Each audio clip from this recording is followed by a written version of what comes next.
yaranyandikiye arambwira ati mama Queen ni umuntu w'umugabo, arambwira ati dufite ikibazo gikomeye mu miryango harimo n'umuryango wanjye, ati nkuko ukunda kwigisha ku nshingano nyamukuru y'urugo ibura urugo rugasenyuka, arambwira ati njyewe umudamu twashakanye iyo tugize ibyo dupfa gato, iyo tugiranye ikibazo nk'uko abantu bagirana ibibazo buri munsi, abigira iturufu ryo kwanga gukora inshingano nyamukuru y'urugo, abigira iturufu yo kundwanisha kugira ngo hanyuma umubiri wanjye niko Bibiliya ivuga, ngerageza kubivuga mu rurimi rwa Bibiliya, burya Bibiliya igira ikinyabupfura kandi abo mvugana nabo muri bakuru murimo muranyumva, si ngombwa kwerura ibintu byinshi kuri iyi mihanda wa mugani. Ati abigira iturufu ku buryo dushobora kumara ukwezi tugafata ukundi iyo nshingano itigeze ibaho. None byaduteye no kumara imyaka 7 tutabyaye kubera ako gahimano, kubera ubwo buzima. Nawe akambwira ati umva, ati ndababaye n'umubiri wanjye wose urababaye, ati kandi bimaze no kungiraho ingaruka, byanteye indwara chronique. Abenshi bajya bambwira ngo ariko mama kwibwo nta timetable yakorwa guteze kandi ari ubuzima, wakora timetable yo kurya rimwe mu cyumweru? Ngaho nsubiza.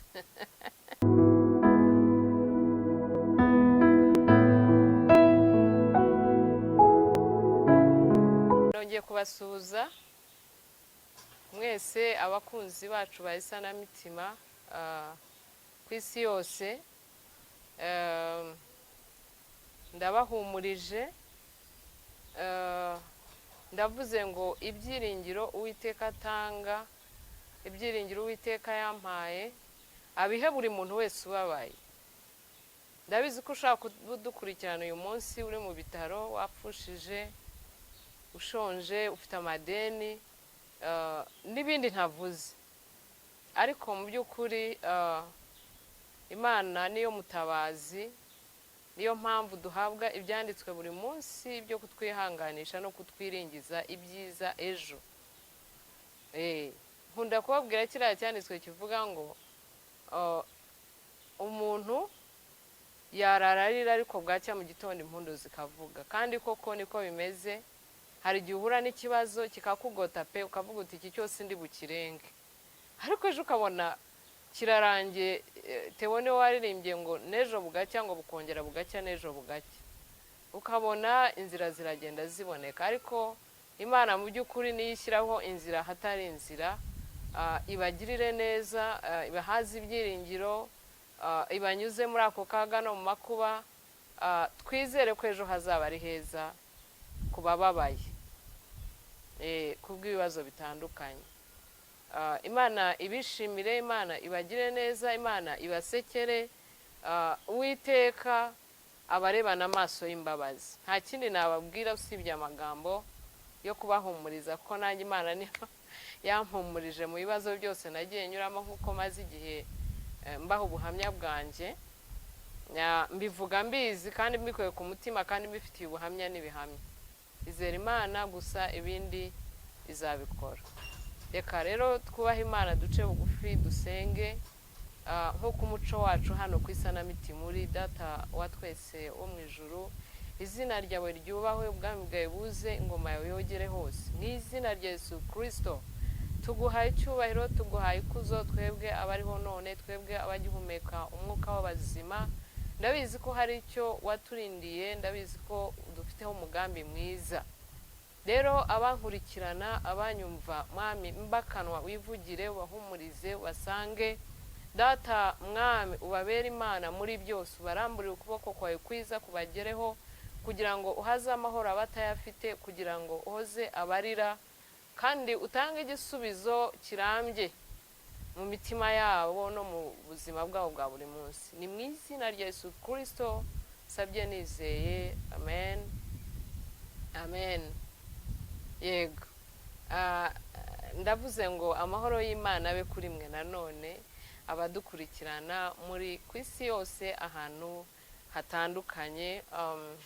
Nkunda kubabwira imbaraga z'Imana, nkunda kuvuga ku byiringiro, nkunda kuvuga ku guhumurizwa. Mukibaza muti se Mama Queen ni amagambo yafashe kubera ko azi kuvuga, akunda kutubwira kugira ngo aturema agatima.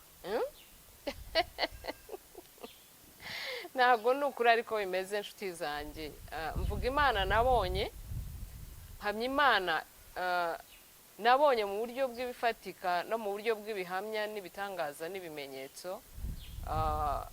Yesu yambereye mwiza cyane, niyo mpamvu mbivuga. Ntabwo naje hano gushyushya, ntabwo naje hano kuri izi platform kugira ngo mbatere ibipindi. Oya pe, nta bipindi ntera, mbavuga ibyo nabonye kuko nanone nkunda gushima, mujye mumbabarira, mwakira amashimwe yanjye kandi ntimuzandambirwe kuko njya gutangira iri vugabutumwa rya online, intego yari ugushima Imana. Intego yari ugushima Imana, hagenda hiyongeraho iby'impano Imana yampaye z'umuryango. Nkunda kwigisha kubera ko nanone Imana yanyujije mu bikomeye kugira ngo uyu munsi nzabe ntega abantu amatwi mbumve. Narababwiye ngo buriya utaburaye ntushaka kumva ushonje. Iyo utanyuze mu bikomeye,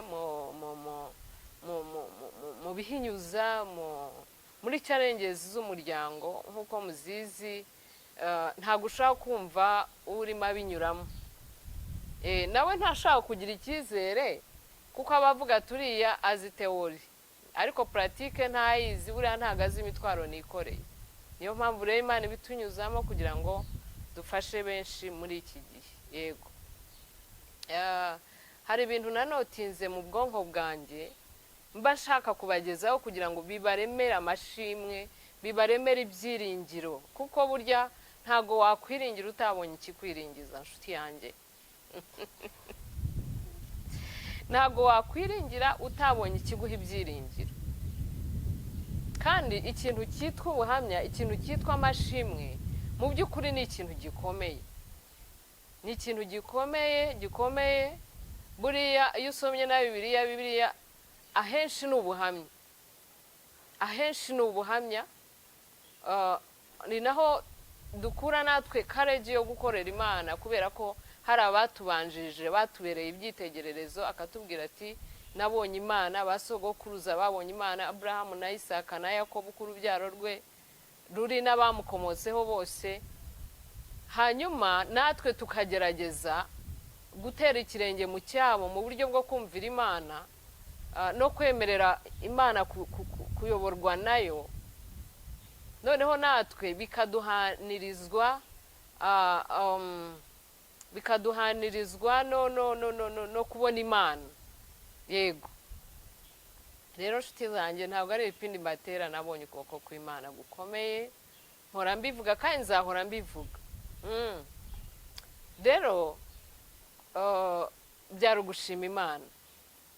Byari ugushima Imana. Nzajya mbategura ubuhamya mbubahe muri package. Uyu munsi rero ngiye kuvuga ku bibazo ndimo kubazwa by'umuryango bikomeye, ariko ntashaka kwihererana, bitari ibanga, kuko iyo umuntu ambajije ikibazo mbazi ko ari rusange, kuko umwe yakimbajije n'undi arakimbaza n'undi akakimbaza. Ni ibibazo biri mu ngo ahantu hatandukanye.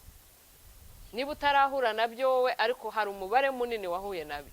Rero wowe utarahura nabyo, ninza n'ikibazo hano, jya umfasha gusubiza bano bantu muri comment, nyamuneka ndabasaba. Umuntu yaranyandikiye arambwira ati Mama Queen, ni umuntu w'umugabo, arambwira ati dufite ikibazo gikomeye mu miryango, harimo n'umuryango wanjye.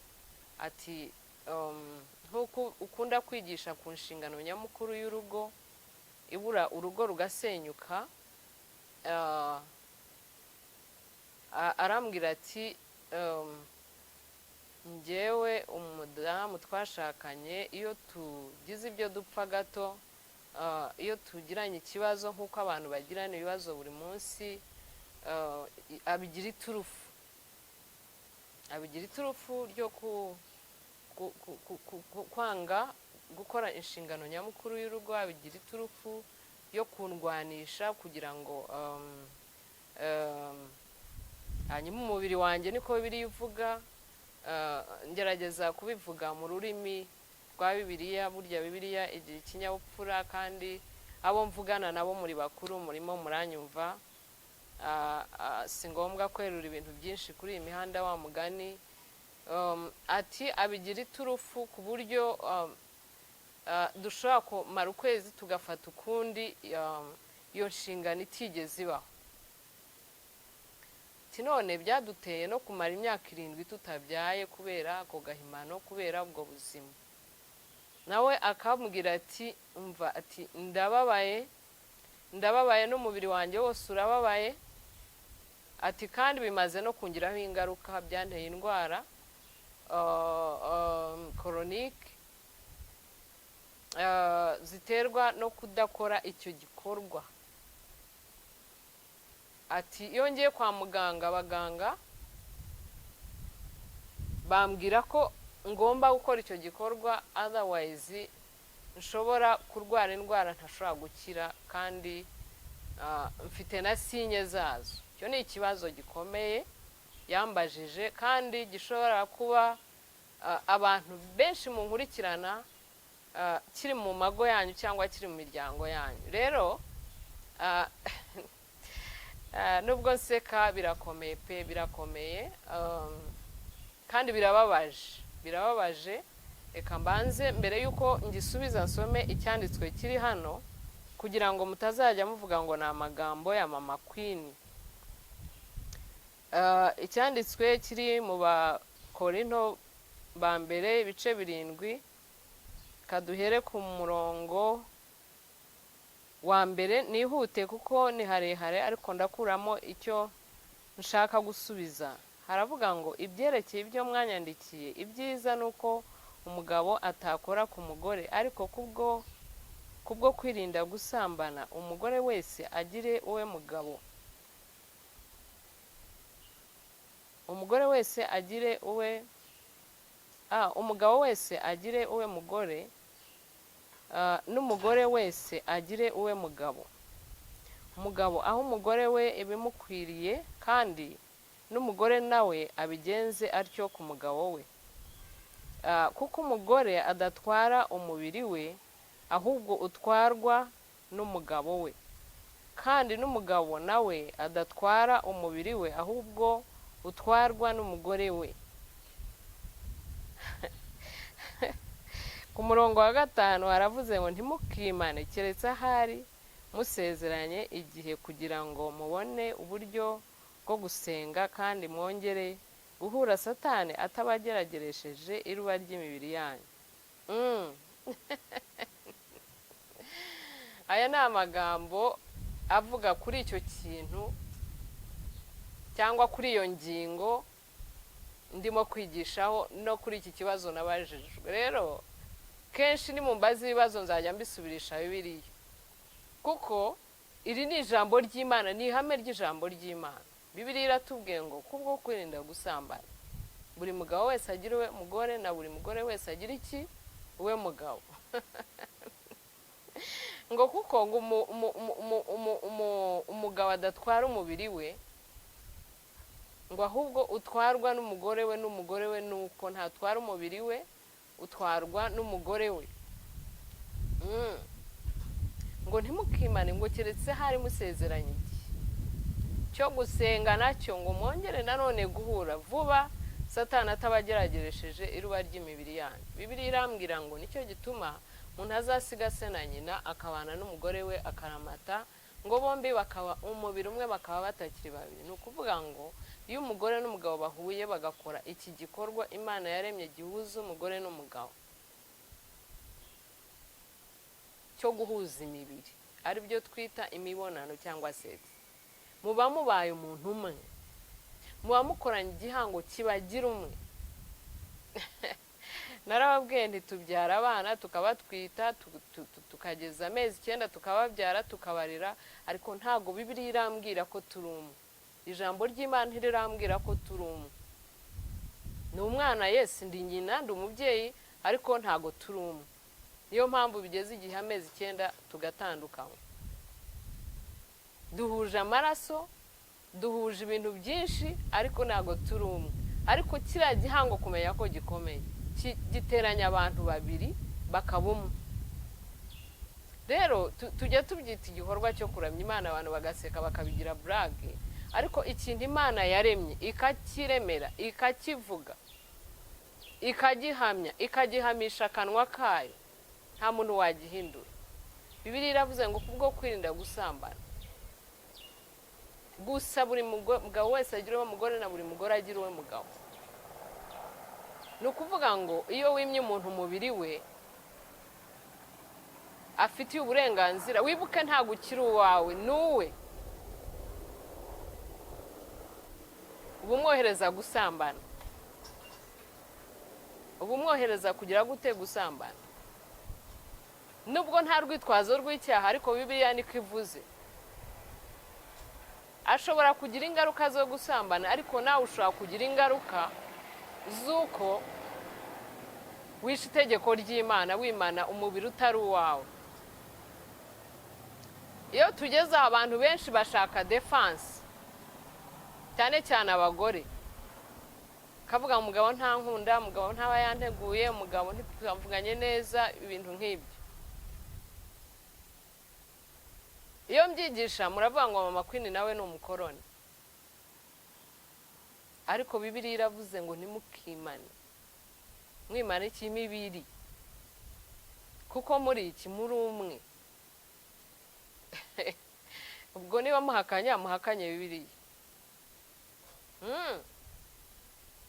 Mu by'ukuri muri nature y'abantu bashobora kudahuza, mushobora kuba mwatonganye, mushobora kuba mwababaye n'undi ababaye, ariko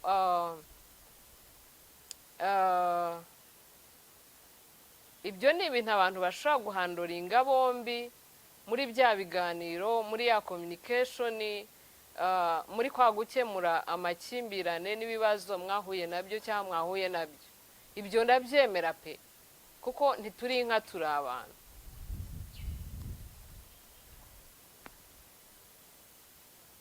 Niba umugabo adashobora gufata umwanya ngo awuhe umugore we, bakaba batagira na communication biturutse kuri uwo mugabo, akaza akeneye uwo mubiri gusa aricyo bahuriraho, nacyo ni ikibazo gikomeye.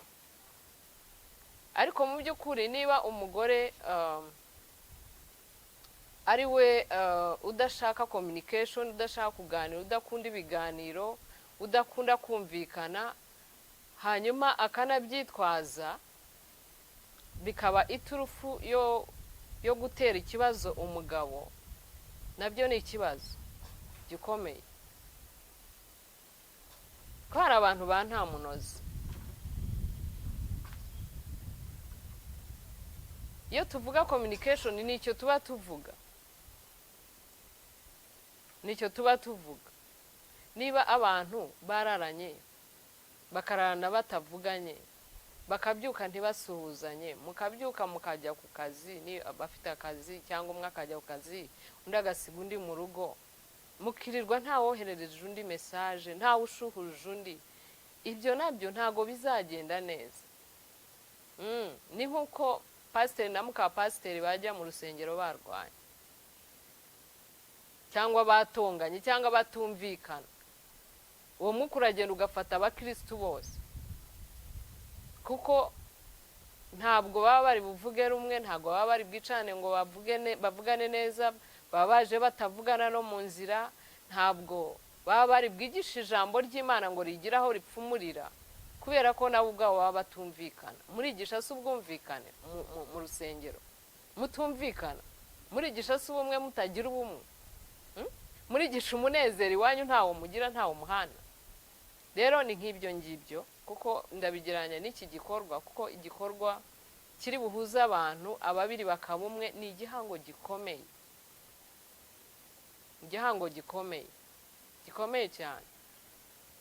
Rero njya mbigisha, njya mbivuga no ku masheni menshi, njya nkunda kujya kwigishaho iki gikorwa cy'abashakanye. Biba byiza iyo gikorewe mu rukundo, mu bumwe no mu mahoro.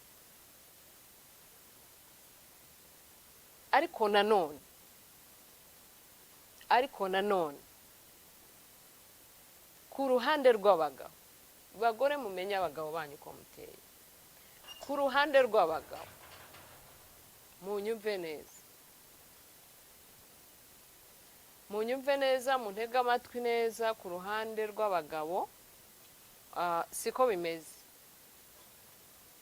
ntabwo ariko bimeze, kuko duteye ukuntu gutandukanye, kandi igihe utazamenya karagiteri y'uwo mwashakanye ntabwo muzashobora kubana amahoro pe. Ndakurahiye kandi ndakubwiza ukuri, ndi mukuru kandi mbonye byinshi, kandi ndimo kubabwira ijambo ry'Imana. Niko bimeze. Umugabo we narababwiye ngo yiyungira muri icyo gikorwa, kenshi niho yiyungira. Iyo acyemeye ko gikorwa, abakikubashye, abakigukunda, nta wundi akunze, abakikubashye, ndetse n'iyo gikozwe neza we ibye n'ibibazo mwagiranye bihita birangira. Abagore rero bazi ubwenge, nka Sara witutaga umugabo w'umutware, nk'uko birivuga ngo umugore w'ubwenge ngo yubaka urugo rwe n'amaboko ye, ngo ariko umupfapfa ararusenya. Yihanganira bya bindi byabaye, igikorwa kikabanza kikarangira, kuko icyo gikorwa iyo gikozwe neza kizana umunezero mu rugo. N'utagasabye imbabazi, niyo umugabo wawe yaba ari ikigande cyangwa agira umutima ukomeye, icyo gikorwa iyo gikozwe neza ashobora kurangiza gusaba imbabazi. Yewe ngo icyo ni cyo cyubahiro cy'umugabo cya mbere mu rugo. Ibindi wakora byose ku mugabo burya n'ibisanzwe. Rero abagore bazi ubwenge bashaka kubaka ingo zabo, niyo mwaba mutumvikanye, icyo gikorwa kikagenda neza, umubiri we ukaruhuka, ubuzima bwe bukanezerwa, nta kitakorwa, ntacyo atagukorera, ntacyo ataguha, no gupfukama ashobora kugupfukamira akaguha imbabazi. Ariko atari ukubikora ubijugunya, atari ukubikora utabyitayeho, atari ukubikora ubyikuraho. Mu by'ukuri kiriya ni igikorwa cy'abashakanye kinezeza umugore n'umugabo, ariko abagore imibiri yabo ibiri domanti, iba itabyitayeho, kuko bipfira mu mutwe. Iyo umutwe utanezerewe, santima ze zitanyuzwe, ntabwo abishaka. Ariko umugabo we, kubera ko Imana yamuremanye rwa rukundo ruri hejuru, ruri extraordinary, ruri special, we niho umunezero we uba, niho ruzingiye. Bagore munyumve neza, ntimuntera amabuye.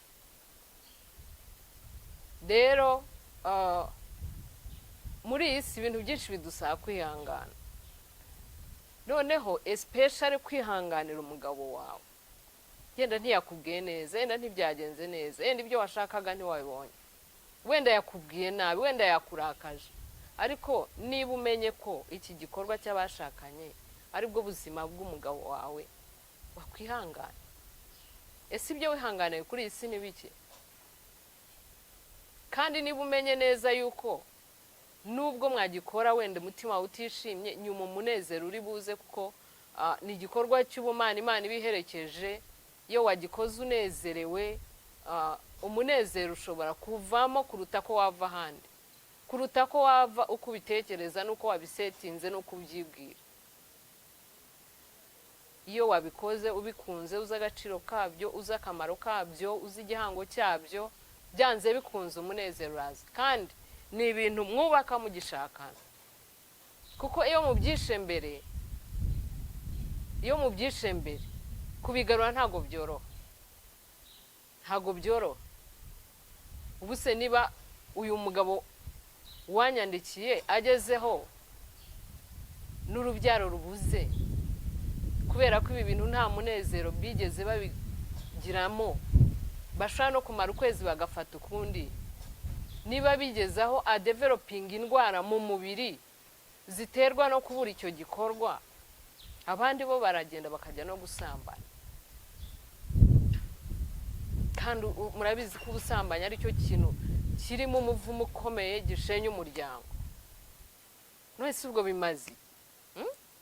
Nyamara umuntu yanga kwihangana akazihangana.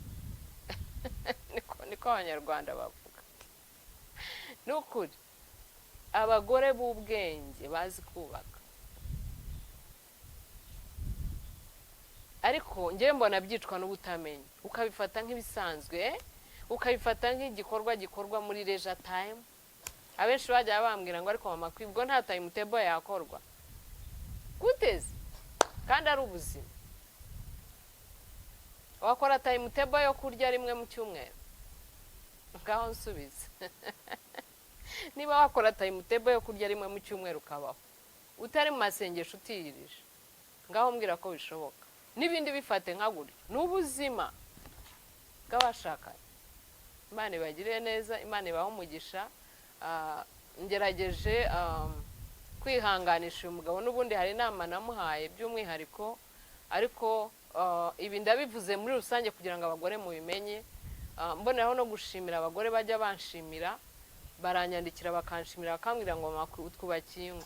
Nababwiye ko hari nabo duhura mu nzira ntabaza, akampagarika ati ntunze ariko ndakuzi, twubakiye urugo ntago twari tuzi ko ariko bimeze. Ndabashimiye, ndabasariye utinze. Bantu bemera kwiga, Imana ibaho umugisha. Kandi ukuri n'ukurikirana inyigisho za Makwini, ukazumvira, uzareba ingaruka nziza ugira muri byose.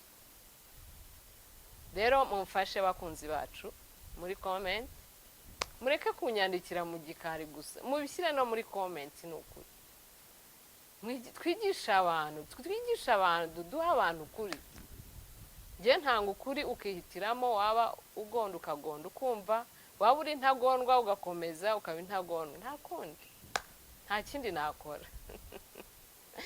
Imana ibagirire neza, Imana ibaho umugisha. Reka dushime umwuka wera wabanye natwe, kandi ndizera ko izi nyigisho zizagera kuri benshi kandi zirimo gutanga umusaruro.